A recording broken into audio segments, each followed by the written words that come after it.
Salut, salut, bien-aimés dans le Seigneur. Je vous aime tous au nom de notre Seigneur Jésus-Christ. Et je vous remercie également d'être là pour écouter la parole de Dieu. C'est un choix formidable, agréable, précieux que vous avez choisi d'écouter la parole de Dieu. En tout cas, c'est vraiment bénissant. Sans plus tarder, nous allons passer à notre sujet du jour qui est au commencement Dieu. Et nous avons parlé la fois passée de l'alpha et l'oméga. Donc, nous avons dit que Dieu, il est l'alpha et l'oméga, donc le commencement et la fin. Donc, quand nous parlons de au commencement, nous savons que nous parlons de Dieu. Parce qu'il est l'initiateur de tout, c'est lui qui est le fondateur de tout, c'est lui qui est le créateur de tout, il est tout, il est tout. Au-dessus de toutes choses, sans plus tarder, nous allons recommander ce moment entre les mains du Seigneur. Que le Seigneur puisse inspirer les paroles de nos bouches dans le nom puissant de Jésus. Seigneur Jésus-Christ, nous te rendons grâce, nous te remercions, Papa, pour ces moments que tu as choisis, Seigneur, pour que nous puissions proclamer ton nom, pour que nous puissions t'élever. Cela ne vient pas de nous, ce n'est pas un acquis, Seigneur, c'est parce que toi, Seigneur, tu nous as choisis en ces moments pour que nous puissions élever ton nom, pour que nous puissions parler de ta part. Nous te remercions, Seigneur. Inspire le parole de nos bouches. Seigneur, nous ne voulons pas parler de nous-mêmes, mais nous voulons parler de la part de toi. Parce que tu nous as donné ce ministère de la réconciliation pour que nous allions réconcilier les mondes avec Dieu au travers Jésus-Christ. Seigneur, sois béni, sois glorifié parce que tu vas disposer le cœur d'un chacun de nous pour écouter ta parole, pour garder précieusement ta parole, pour que cette parole bénisse, pour que cette parole transforme et change de vie. Sois béni, sois exalté, Seigneur. Tu dis dans ta parole, tu envoies ta parole et ta parole le guérit. Nous savons que, Seigneur, ta parole a la puissance. Il y a la puissance, il y a la force dans ta parole. Rien n'est acquis sans ta parole. C'est pourquoi, Seigneur, nous t'élèvons, nous te rendons grâce pour la parole que tu as envoyée, Seigneur, pour changer la vie de tes enfants, pour changer la vie d'un chacun de nous. Sois béni, sois glorifié dans le nom puissant de Jésus. Nous t'avons ainsi prié. Amen. Bien-aimé dans le Seigneur, toujours dans notre thématique, au commencement, Dieu. Il est l'alpha, il est l'oméga. La fois passée, nous avons essayé, nous avons essayé, nous avons... bon, je peux dire nous avons essayé parce que il y a la grandeur dans notre thème. Quand je vous avais dit la fois passée que nous pouvons parler de ce thème aujourd'hui, mais on ne finira pas ce thème aujourd'hui. Mais nous prenons juste l'essentiel parce que Dieu est tellement grand que nous ne pouvons pas finir à décortiquer le bienfait de Dieu. Nous ne pouvons pas terminer à décortiquer la grandeur de Dieu en un seul jour. Donc, je peux vous dire même ceux qui sont venus avant moi, ils n'ont même pas pu terminer la grandeur de Dieu, ils n'ont même pas pu expliquer la grandeur de Dieu. Quand on parle rien seulement du commencement des dieux, quand on parle du commencement, c'est quelque chose dont je ne sais même pas comment expliquer, mais nous allons juste prendre l'essentiel. Amen. Mais dans l'essentiel, là, il y a tellement beaucoup de choses que je ne peux même pas m'exprimer. Mais que le Saint-Esprit nous vienne en aide pour pouvoir expliciter ce que le Saint-Esprit veut transmettre à son peuple. Comme nous avons parlé de la fois passée, nous avons dit dans Apocalypse chapitre 22, verset 13, comme dit la parole, « Je suis l'alpha et l'oméga, le premier et le dernier, le commencement et la fin. » Amen. La fois passée, vous avez entendu ce qu'on a parlé. Et maintenant, ce que je peux dire maintenant, c'est que nous avons dit que Dieu est le commencement et la fin. Cela veut dire que nous, en tant qu'humains, nous devons placer Dieu au commencement de tous nos problèmes, au commencement de toutes nos entreprises, tout ce que nous pouvons entreprendre dans nos vies. Nous devons d'abord contacter Dieu et nous devons d'abord agir avant toute chose. Nous devons mettre Dieu en première position avant toute chose. Cela veut dire quoi? Avant de commencer quoi que ce soit, quand tu te réveilles le matin, c'est Dieu d'abord. Ce n'est pas ton mari, ce ne sont pas tes enfants, Dieu d'abord. Cela veut dire quoi? Quand tu te lèves le matin, tu commences d'abord à rendre grâce parce que c'est Dieu qui t'a réveillé, c'est Dieu qui t'a donné ce souffle de vie. Ce n'est pas ton mari, ce n'est pas ta femme, ce ne sont pas tes enfants, ce ne sont pas tes entreprises, ce n'est pas ton travail, mais c'est Dieu qui t'a donné ce souffle de vie. Tu as intérêt à adorer Dieu dès ton réveil. Amen. Tu dois te réveiller avant l'aurore pour adorer Dieu, pour contempler sa magnificence, pour dire à Dieu ce qu'il est pour nous, ce qu'il est pour toi, ce qu'il a fait pour toi et ce qu'il va faire pour toi. C'est ce qu'on appelle au commencement Dieu. Quand on parle du commencement, cela veut dire tu mets Dieu en première position en toutes choses, dans tous les domaines. Même en ce qui concerne ton mariage, Dieu en première position. Dieu doit savoir pourquoi est-ce que tu te maries. Est-ce que Dieu est d'accord à ce que tu puisses te marier avec cet homme? C'est ça le problème. Tu dois contacter Dieu en toutes choses. Oui, tu veux bien voyager. C'est la volonté de Dieu que tu aies une bonne santé. C'est la volonté de Dieu que parce qu'il nous a dit dans ta parole, ce sont des projets de bonheur qu'il a formés sur nous. Oui, nous devons former de projets. La parole de Dieu nous dit, former de projets, l'homme forme de projets, mais ce sont le dessein de l'Éternel qui s'accomplissent, qui se réalisent. Tu peux former de projets, c'est pas mauvais, mais que ces projets soient accompagnés par Dieu, parce que c'est Dieu qui va accompagner ces projets que tu veux entreprendre. C'est pourquoi on dit au commencement Dieu, dans toutes choses. Tu veux voyager, demande la permission à Dieu avant que tu puisses t'es décidé à voyager. Avant que tu puisses te marier à l'homme avec qui toi tu es amoureux, demande d'abord l'accord de ton créateur, de ton Dieu, de ton papa. Amen. Parce que tu ne sais jamais ce qui peut arriver demain. Amen. Quand on parle du commencement, il est le commencement, il est la fin. Quand tu commences la chose, il termine la chose parce qu'il connaît aussi demain. Quand on parle de commencer avec Dieu, cela veut dire que Dieu connaît toutes choses. Il sait que demain, il y aura encore un problème qui peut surgir dans cette relation ou dans ce voyage ou dans cette entreprise. C'est la raison pour laquelle que tu dois commencer avec Dieu.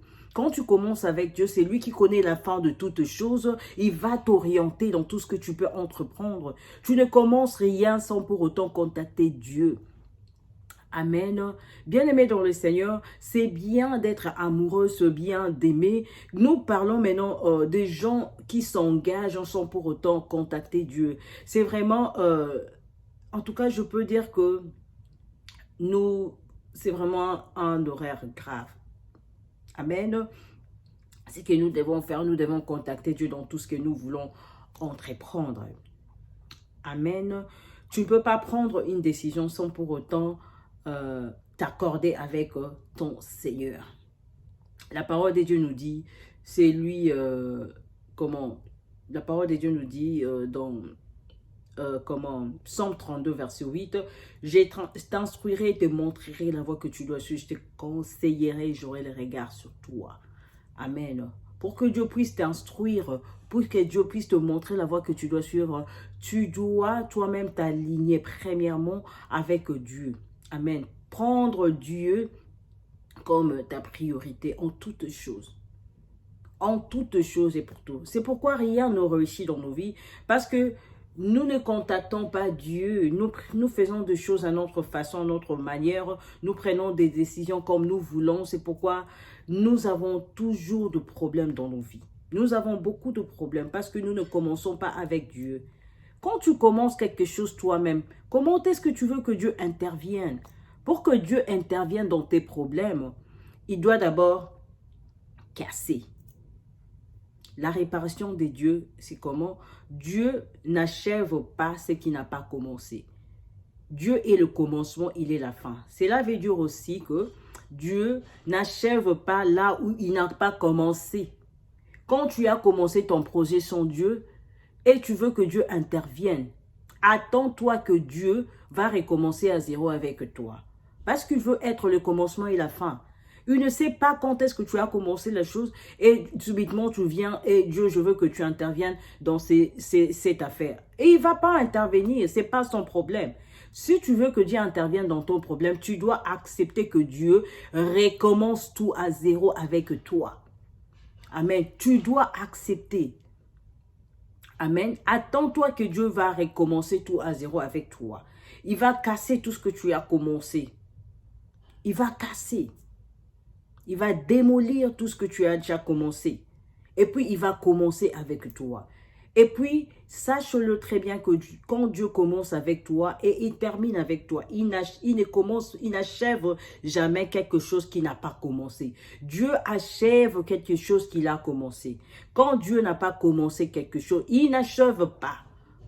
Amen. Si tu veux que Dieu intervienne dans tes affaires, si tu veux que Dieu répare tes affaires, accepte que Dieu casse. Amen. Accepte que Dieu recommence avec toi à zéro. Amen. C'est vraiment quelque chose qui est tellement grand que je ne sais même pas comment expliciter, comment décortiquer ça en 10 minutes ou 15 minutes. Donc, nous aurons encore beaucoup de temps pour expliquer pour parler de la grandeur de Dieu, pour parler du commencement qui est Dieu. Et là, maintenant, on était dans notre sous-thème qui est « Il est l'alpha et il est l'oméga ». Prochainement, nous avons encore d'autres attributs de Dieu que nous allons expliquer et puis nous allons parler de ça prochainement. Amen. Pour aujourd'hui, c'était ce que le Seigneur nous avait réservé. Nous prions vraiment à ce que le Seigneur touche nos cœurs, change nos cœurs. Et puis nous allons demander pardon. Seigneur, nous te demandons pardon. Nous savons que nous avons mal agi, Seigneur. Nous avons marché selon les désirs, les penchants de nos cœurs, sans pour autant te contacter, Seigneur. On était plongé dans notre ignorance. On ne savait rien de ce qu'on faisait. Seigneur, on croyait qu'on faisait bien, alors qu'on était en l'encontre de ta volonté, Seigneur. Pardonne-nous. De tous nos cœurs, Seigneur. Nous nous humilions devant ton trône de gloire, Seigneur. Toi, tu nous as dit dans ta parole, si mon peuple sur qui est invoqué mon nom s'humilie, prie et cherche ma face, si se détourne de ses mauvaises voies, je l'exaucerai des cieux, je pardonnerai son péché, je guérirai son pays. Nous te rendons grâce, nous te remercions parce que nous savons que tu nous as exaucés, tu nous as pardonné. Merci, Seigneur Jésus-Christ, de nous montrer la voie par excellence que nous devons suivre. Tu nous as dit dans ta parole, je t'instruirai, te montrer la voie que tu dois suivre, je te conseillerai, j'aurai le regard sur toi. Seigneur, nous avons confiance en toi. Nous savons que, Seigneur, tu vas nous montrer les voies par excellence que nous devons suivre parce que c'est toi qui produis en nous le vouloir et le faire. Rien n'est acquis, Seigneur. Donne-nous ce cœur, Papa, que nous puissions pratiquer ta justice selon ta parole, selon ta volonté parfaite. Merci Seigneur Jésus parce que tu disposes nos cœurs à l'écoute de ta parole. Tu disposes nos cœurs pour que nous puissions pratiquer ta parole selon ta volonté parfaite. Nous te rendons grâce, nous te remercions. Nous savons Seigneur que nous avons péché contre toi. Nous n'avons pas obéi à tes ordres, à tes ordonnances, ce que tu nous as demandé de faire. On t'avait pas on n'avait pas fait de toi notre priorité. Notre priorité, c'était quelque chose d'autre et non toi. Papa, aujourd'hui, nous voulons faire de toi notre priorité, Seigneur Jésus. Dispose nos cœurs pour que tu sois notre priorité aujourd'hui, éternellement et à jamais. Nous voulons faire de toi notre priorité, Seigneur, dès aujourd'hui et à jamais, Seigneur. Que nous puissions faire de toi notre priorité. Nous te demandons, tu nous dis dans ta parole, ne vous inquiétez de rien, mais en toute chose, faites connaître vos besoins à Dieu. Seigneur, nous te supplions. Fais à ce que, Seigneur, nous faisons de toi notre priorité en tout et pour tout. Domine nos pensées, règne dans nos pensées, domine nos sentiments, Seigneur, les passions de nos cœurs, domine-le, Seigneur Jésus, que tu fais de nos corps le temple du Saint-Esprit. Nous voulons réellement que nous soyons ces temples du Saint-Esprit qui reflètent ta gloire, qui reflètent ta grandeur, parce que ce n'est plus nous qui vivons, mais c'est Christ qui vit en nous. Nous voulons réellement refléter ce Christ en nous. Nous voulons être ces lumières qui luisent dans le ténèbre, qui luisent dans le monde entier. Nous voulons luire même Seigneur, parmi le païen, là où le païen sont, Seigneur, nous voulons, Seigneur, être de lumière pour que le païen vienne vers toi. Seigneur, parce que c'est pour ça que tu nous as appelés, tu nous as dit dans sa parole, ce ne sont pas... le désir de Dieu, ce n'est pas que le méchant meurt, c'est que tu décides que le méchant se détourne de ses mauvaises voies et qu'il te connaît, Seigneur. C'est ça aussi notre désir. Nous voulons luire parmi le païen pour que le païen vienne vers toi. Merci, Seigneur, Jésus-Christ, parce que tu nous as donné ce que nous t'avons demandé. Nous te rendons grâce, nous te remercions pour ces moments que tu nous as donnés, ces moments précieux, ces moments agréables, favorables, Seigneur. Nous ne cesserons de te remercier, de te rendre grâce. Parce que Seigneur, c'est toi qui as voulu, c'est toi qui permet à ce que Seigneur, nous nous tenons encore une fois de plus devant ta présence, nous demeurons encore à la brèche, Seigneur. Fais-le encore et encore. Nous te remercions pour cet amour que tu remplis encore dans nos cœurs. Dans le nom puissant de Jésus-Christ, nous t'avons ici prié. Nous te remercions, nous te rendons grâce au nom puissant de Jésus-Christ, nous t'avons ici prié. Amen. Amen. Que Dieu vous bénisse. Bye.